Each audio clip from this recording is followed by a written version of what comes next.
Hey! Après avoir parlé des MENA et des apatrides, on continue la liste des étrangers qui ont droit à une protection particulière en arrivant dans un autre pays. Aujourd'hui, on va parler des réfugiés. C'est un terme juridique largement utilisé, mais sais-tu exactement ce que ça veut dire? De manière classique, l'un des jobs de l'État, c'est de protéger sur son territoire les personnes qui ont sa nationalité.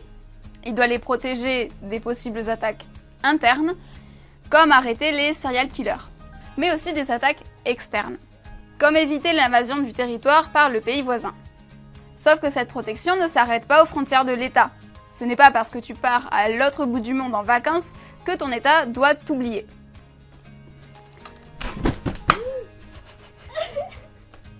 Tout va bien. Exemple, si on te torture durant tout ton séjour, il ne va pas rester les bras croisés. On a notamment la protection diplomatique et la protection consulaire, mais ce n'est pas le sujet du jour. Sauf qu'il y a des États qui, au lieu de protéger leurs nationaux, les laissent se faire persécuter. Ou l'État les persécute directement, soyons fous. Ces personnes persécutées vont dans beaucoup de cas essayer de migrer pour échapper au danger.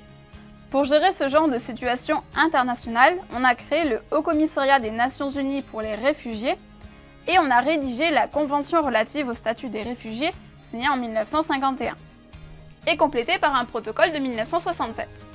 Du coup, selon ce texte international, un réfugié, c'est qui?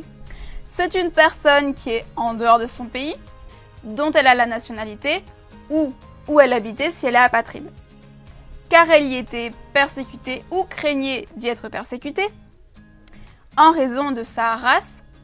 Oui, c'est plus vraiment un mot politiquement correct aujourd'hui. On y inclut la couleur de peau et les origines. De sa religion, ça inclut d'être persécuté parce qu'on est athée, de sa nationalité ou appartenir à un groupe ethnique ou culturel en général, de son appartenance à un groupe social. On y inclut les discriminations de genre ou du fait de l'orientation sexuelle, ou de ses opinions politiques, comme ne pas être d'accord avec le parti au pouvoir, mais ça je pense que c'était clair pour tout le monde. En raison de cette peur, la personne ne peut pas ou ne veut pas retourner dans son pays. Des personnes dans cette situation, l'ONU estime qu'il y en a 22,5 millions dans le monde. Ok, c'est bien gentil, mais ça sert à quoi d'avoir ce statut de réfugié?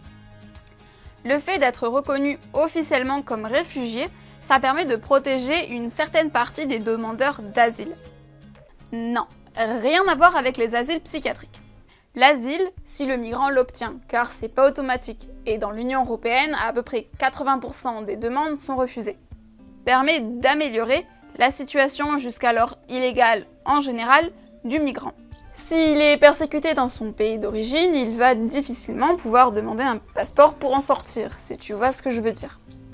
La Convention internationale va poser une base minimum et rappeler certains droits fondamentaux auxquels devrait avoir droit tout être humain, donc aussi les réfugiés. La base de la base. Le droit à la propriété, le droit d'aller en justice, le droit à l'éducation, le droit au logement, la liberté de circulation, etc. Tout cela en évitant toute discrimination. Bien sûr, ce sont des règles générales et ça sera à chaque pays de prévoir les conditions concrètes de l'asile. La Convention fixe néanmoins une règle claire. Toute personne qui devient officiellement un réfugié ne peut pas se voir expulsée du pays qui lui a donné l'asile. Et on ne va surtout pas la renvoyer dans le pays où elle est ou pourrait être persécutée. C'est ce qu'on appelle le principe de non-refoulement.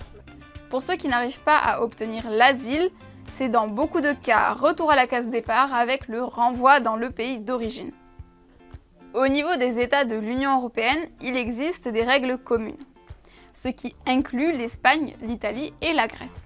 C'est le régime d'asile européen commun, qui essaie d'harmoniser l'asile sur les territoires de tous les États de l'Union européenne. Il est aujourd'hui composé de 5 textes de règlements qui s'appliquent directement et 3 directives, qui ont besoin d'être développées dans des lois de chaque État de l'Union européenne pour pouvoir s'appliquer. D'abord, on a une directive de 2011 qui va nous expliquer avec plus de détails ce qu'est un réfugié Par exemple, qu'est-ce qu'on entend par une persécution et comment on peut prouver ce statut. Ensuite, on a 2 directives de 2013. Une qui explique comment on peut demander l'asile, c'est-à-dire avec quelle procédure. Et l'autre qui donne les conditions minimales d'accueil pour ceux qui demandent l'asile. Enfin, on a 2 règlements de 2013. D'abord, on a le règlement Dublin qui s'occupe majoritairement de répartir les demandes d'asile. La majorité des demandes d'asile se font en Italie et en Grèce en tant que principaux pays d'arrivée et en Allemagne. Ça doit être un pays réputé parmi les réfugiés. L'idée de ce texte, c'est de répartir toutes les demandes d'asile dans tous les pays de l'Union européenne. Enfin, on a le règlement Eurodac qui crée une base de données avec les empreintes digitales de tous les demandeurs d'asile pour faciliter le travail administratif et de contrôle. Voilà, c'était un petit aperçu de ce qu'est un réfugié et le droit d'asile. J'espère que tu y vois plus clair et si tu veux en savoir plus, tu peux dérouler la description et je t'invite à jeter un coup d'œil au projet du Humanity Challenge.